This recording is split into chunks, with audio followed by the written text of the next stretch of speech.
Good evening and welcome to Special Assignment. I'm your host, Ashraf Garda. Tonight we deviate from our usual format to bring you highlights and updates of the shows that made the biggest impact on you, our loyal viewers, throughout the year. We start off in February this year when we brought you the first in a two-part series about the discrepancies in the medical parole system. This was amid growing speculation that former police head and convicted fraudster Jackie Salibi would receive parole. By October, Salibi had indeed been released on medical parole. And in a follow-up story, producer Adele van Niekerk highlighted the seeming double standards followed in awarding medical parole. In this exclusive story, we expose the shocking conditions in which one dying inmate with stage 4 cancer found himself inside Johannesburg Prison's B section. This is one of the many overcrowded cells inside Johannesburg Prison's B section.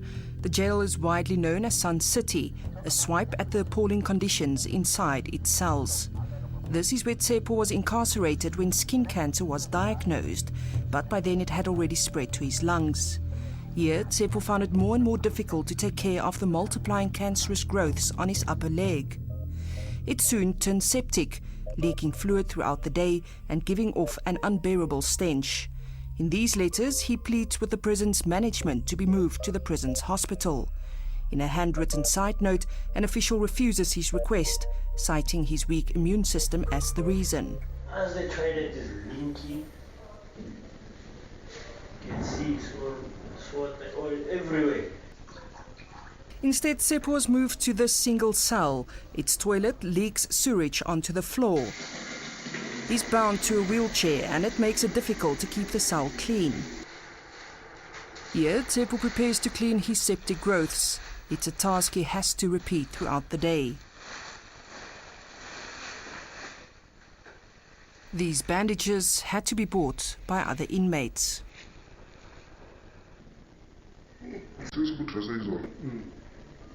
And just imagine, it's all sure.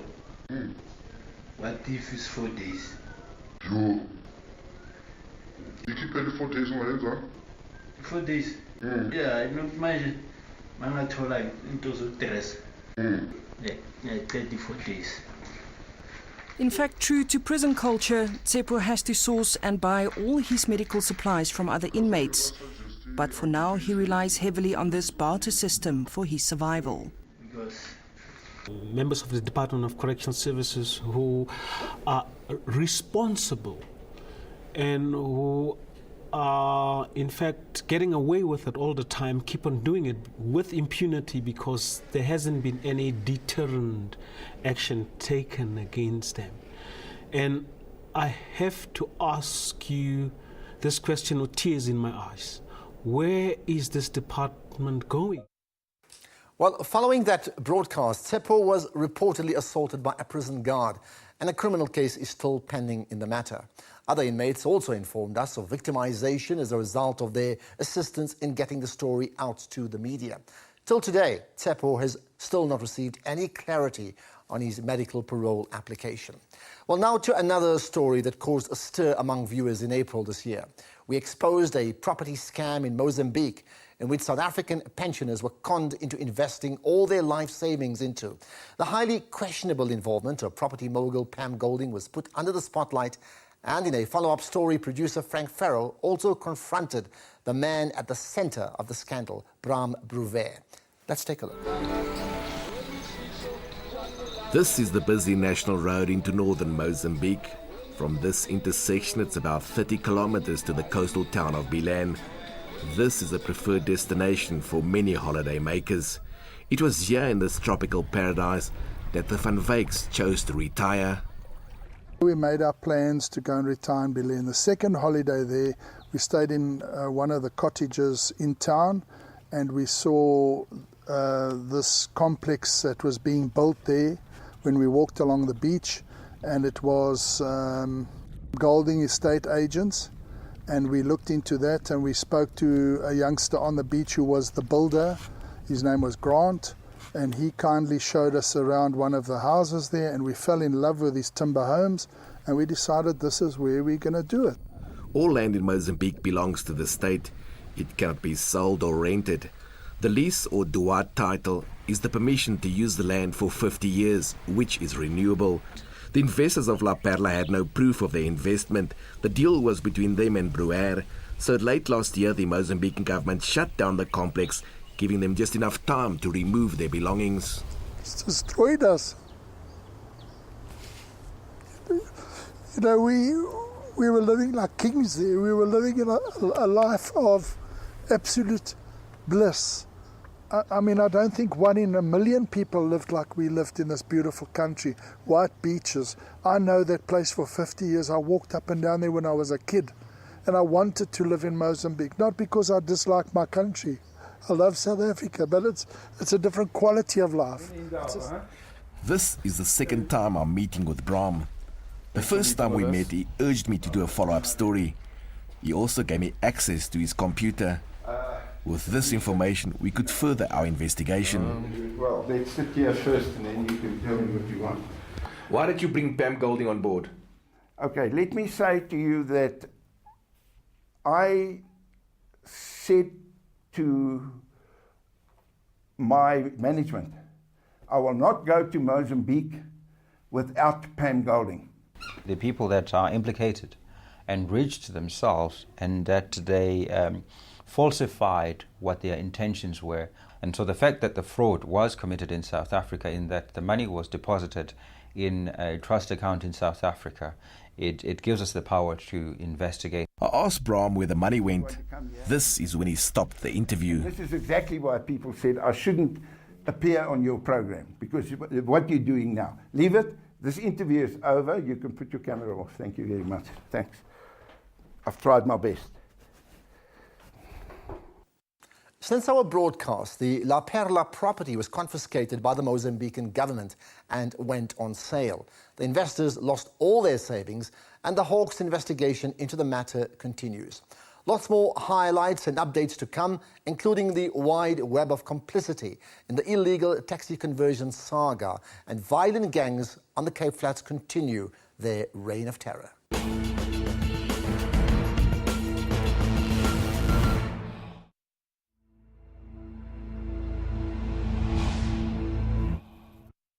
In August this year, over a 3-part series, producer Peter Moyo set out to untangle the wide web of complicity in the ongoing investigations into the illegal conversions of taxis. What he uncovered was the involvement or complicity of top financial institutions, car dealerships, the transport regulator, and the Department of Transport itself. Here we pick up on the story of taxi owner Hamilton Zwelibanzi as his story appeared in the episode called Shortchanged. In Khayelitsha, Cape Town, former taxi boss Hamilton Zwelibanzi takes a moment to take stock of his losses. The past 3 years have been challenging for him and his family. It all started when he decided to upgrade his taxi fleet in 2008. I saw this thing on the paper, the advert. After my van that I had an accident and it was a write-off.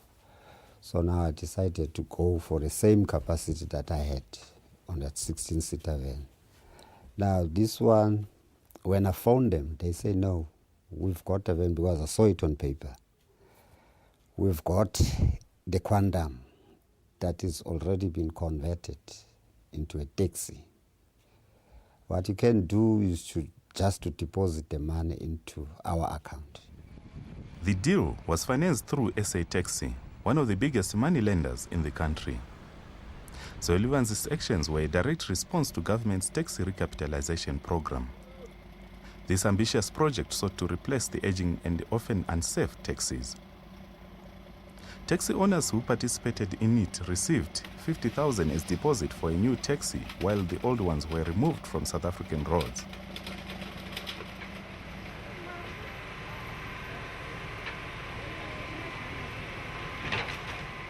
Almost at the same time, Toyota launched the Quantum Sesfigile, which became the vehicle of choice for many taxi owners.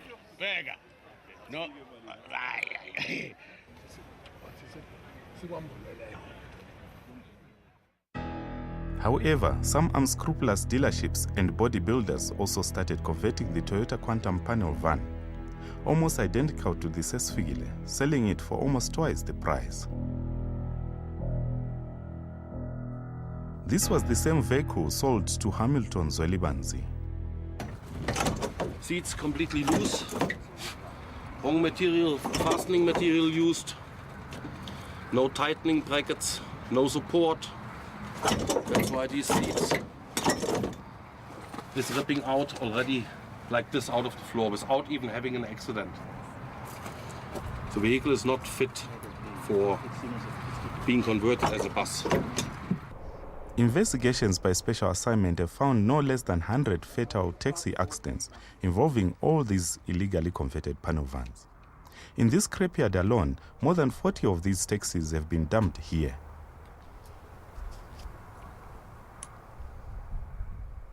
Experts say most accidents could have been averted had the government taken heed of Toyota's warning letter in 2005.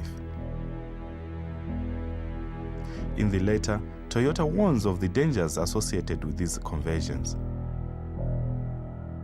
From their own point of view, these conversions are illegal and unsafe.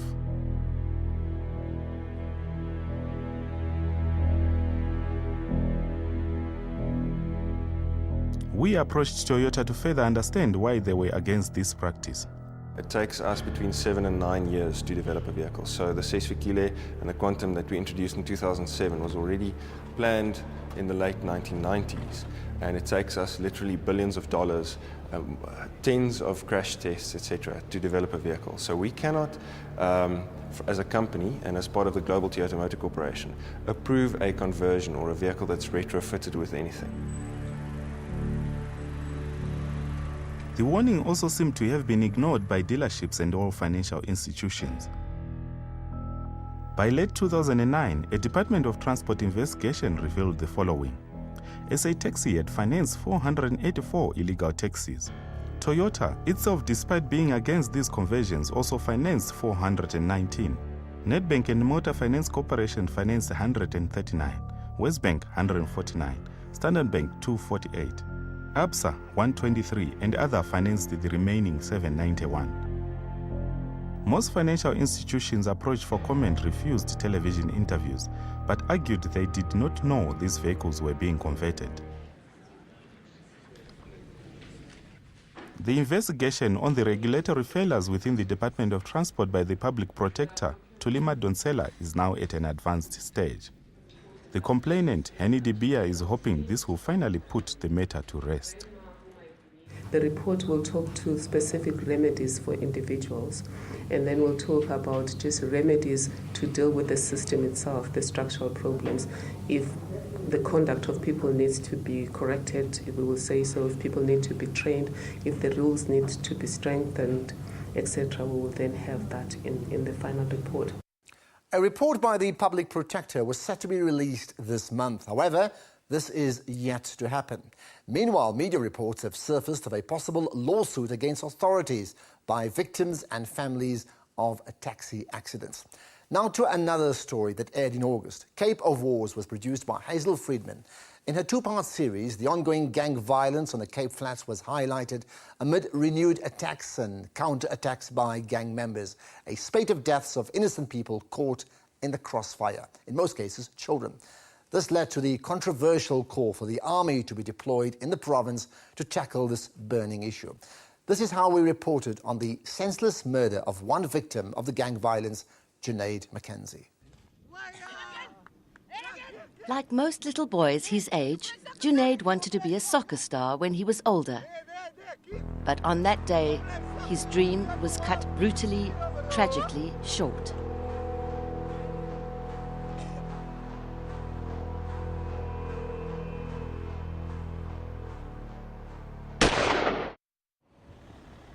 We are at the Mackenzie home, where Police Minister Nathi Mthethwa and Police Commissioner Ria Pierre are offering condolences.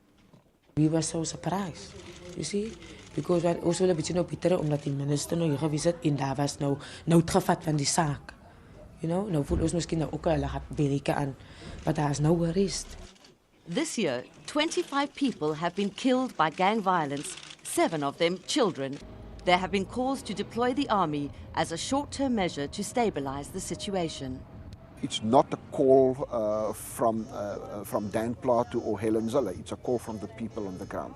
That is what the people are asking us. Meeting after meeting, it is their call.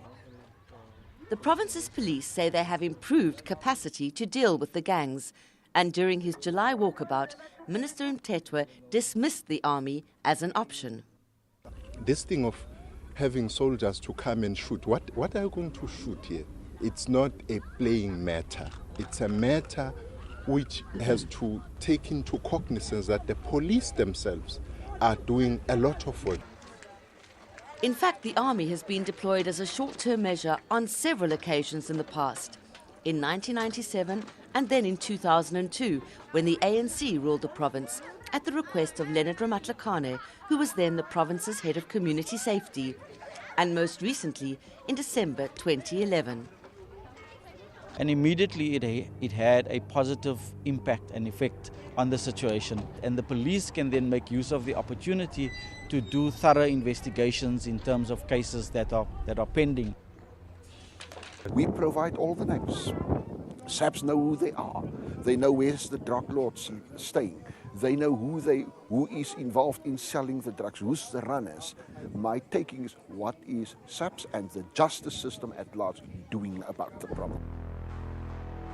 A widely publicized study released in 2006 paints a damning portrait of police members not merely turning a blind eye, but being actively complicit in gang-related crimes.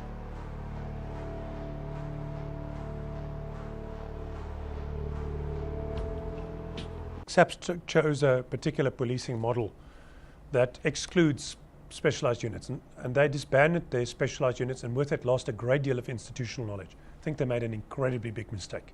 General public are paying for that mistake. They must bring the specialised units back. Since December 2011, the city of Cape Town has established its own gang unit. But while it has racked up an impressive record of arrests, alongside with provincial SAPs, its mandate is only restricted to arrests. It cannot conduct investigations that would lead to successful prosecutions and convictions. Pastor Waldeck has been at the forefront of brokering several peace treaties between warring gangs in Lavender Hill, but the ceasefires themselves have come under fire. You cannot allow them to tell you that we will have a ceasefire for 7 days, but the drug trade is going on. The drug trade is the problem. Shortly after our broadcast, several gang members were arrested in one of the case studies we highlighted. Meantime, the national government refused requests to deploy the army in the area, but for now, a fragile peace truce remains in place. Coming up next, women pensioners in the Eastern Cape tell the harrowing tales of rape by young men in the community. And we turn the spotlight on police torture and brutality.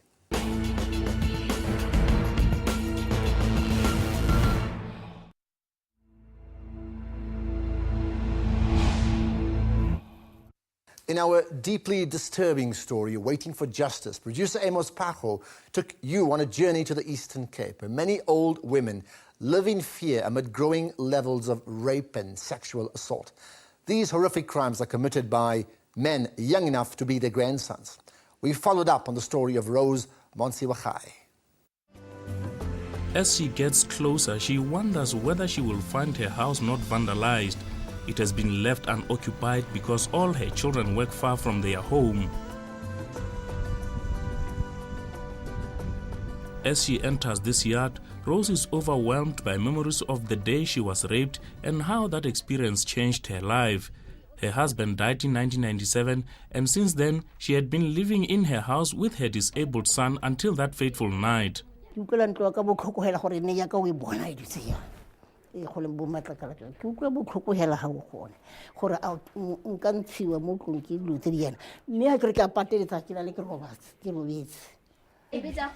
She says her attacker gained access through this window.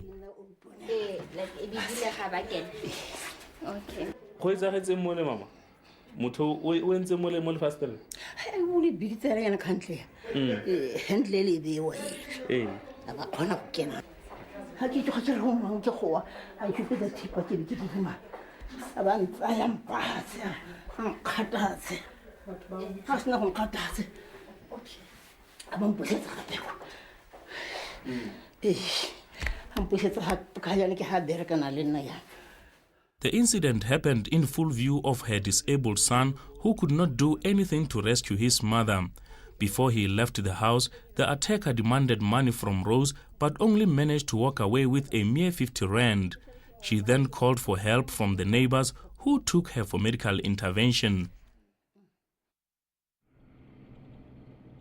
The incident was reported to the local police exactly a year ago, but so far, no one has been arrested, neither has Rose been updated about the developments on the case.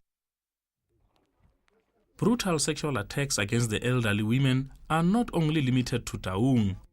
A few weeks ago, a 94-year-old woman from Swaiman in KwaZulu-Natal was raped by a man who had just been released from jail as part of President Jacob Zuma's special remission of sentence, which was announced on Freedom Day.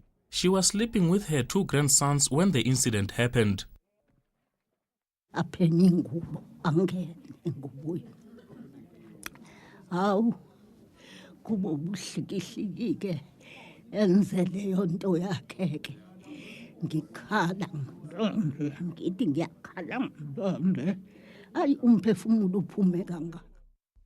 Last month, a 25-year-old man received a life sentence for the brutal rape of an 82-year-old grandmother from New Hanover in KwaZulu-Natal. Political leaders welcome this harsh sentence and hope it will set the tone for similar cases in the future. Unfortunately, there have been no new developments in the investigations into the rape case of the women featured in our show. In October, we put the issue of police brutality under the spotlight. In this episode, by producer Rochelle Seaton-Rogers, we specifically looked at victims who claimed that they were tortured by men in uniform. These alleged victims say police forced confessions out of them for crimes they did not commit. In all these cases that we highlighted in the episode called Ruling by Fear, the charges were dropped and the investigations died out.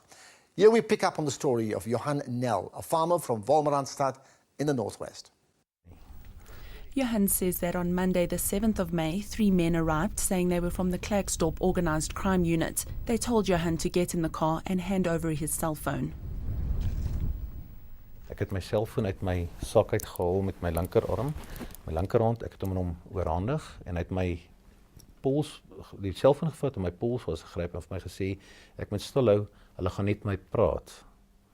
En toe 'n paar rugbykouse te voorskyn gebring, dit toe om my gewrig te gedraai en my toe geboei. Johan says the police officers then pulled a wool beanie and a material bag over his head and began to electrocute him. Hulle het my toe beskuldig dat ek die inbraak gepleeg het en die elektriese skokke het erger en erger begin toeneem in intensiteit. My hele liggaam het in mekaar geruk en hulle het dit net nie opgehou nie, gereeld die sak stywer getrek om my ken en ek kon nie asem kry nie. Ek kon hoor hoe 'n vuurwapen gespan word en hoe hy teen my kop gestamp word en sneller getrek word. At this stage, Johan was fearing the worst. Ek het geweet ek gaan doodgaan. Hy het ook vir my gesê dat hulle van my oudste broer af toestemming het om my te vermoor en ontslae te raak van die lijk. The police, they don't care what they do with people. They don't know anymore how to investigate cases. They take a person, torture him so that he can admit of confess, take him to somebody to take his confession, and boom, case solved. Easy. And that brings us to the end of tonight's special broadcast and the last episode for the year. However, do continue sending us your comments and feedback, and we also welcome your suggestions and leads into issues that need investigating. And you can do that by tweeting using the hashtag special assignment. You can Facebook us or email us. Our first show in the new year will be broadcast on the 10th of January, and rest assured we'll continue pointing out the issues that matter.